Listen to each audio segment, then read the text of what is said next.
I'm from South Korea. I was born in Jakarta, Indonesia, to Korean parents. I was there until 2 years old, and then I moved to Korea. So I have absolutely no memory of my hometown, Jakarta. But I am Korean, and that's where I spend most of my life. I'm the only child, and I'm the only musician in my family. My mom majored in art, and my dad, he's a businessman, but they both love classical music. I remember going to an instrument shop with my mom. I was 5 years old. I remember coming back home with the violin, and a few days after, my mom got me a tutor who lived in the area.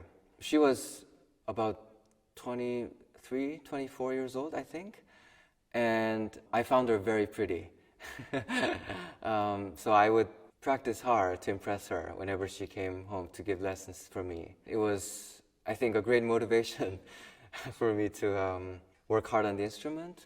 I really owe a lot to that woman who I unfortunately don't know anymore. I don't know where she lives and what she's doing. Maybe she'll see this video and try to contact me.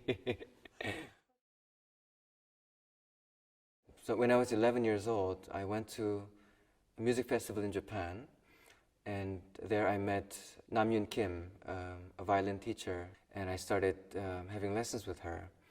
That continued for 7 years until I decided to go to America to study further. I was in Boston for 6 years. I went to New England Conservatory. I did my bachelor and artist diploma there with Miriam Fried. I think it was a very important time of development. I was able to broaden my musical horizon, and I met really wonderful musicians there. I really attribute much of my musicianship and success to my time in Boston. I think my goal as a musician is to produce sounds and vibrations that are meaningful and useful to the world we live in.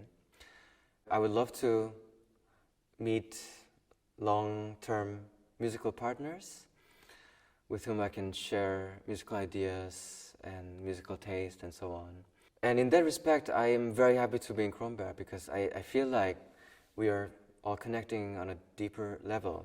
It seems to me that everyone here kind of knows the loneliness of our path, and because it is a lonely path, I must say. We travel quite a lot.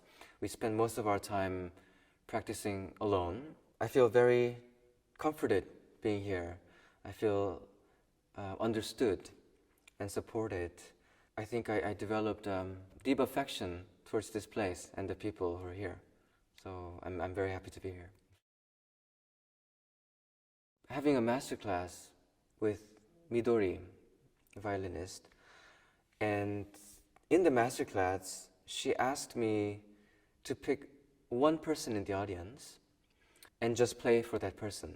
I find myself playing suddenly quite differently. I think I was able to feel more communicative power in that moment. And time to time, I use this method in concerts. When I play a piece for the first time, when I'm not so sure about what I can deliver with the music, then I simply pick one person, someone that I don't know. And I just try to communicate with that person, communicating without words. I think it's good to remind ourselves that this is actually a very unique act. Each of them is a very slow process. We play Bach over and over again, and people discover different things. And that's the attraction, we don't find so many things these days that are slow burning. Things that you can see over and over again and still get interested in and be curious about. There are sculptures, there are all these paintings from the Renaissance and medieval periods that are never old. I would have loved to be conservation artist in a museum. I love, sensing timelessness. Work on things for countless hours.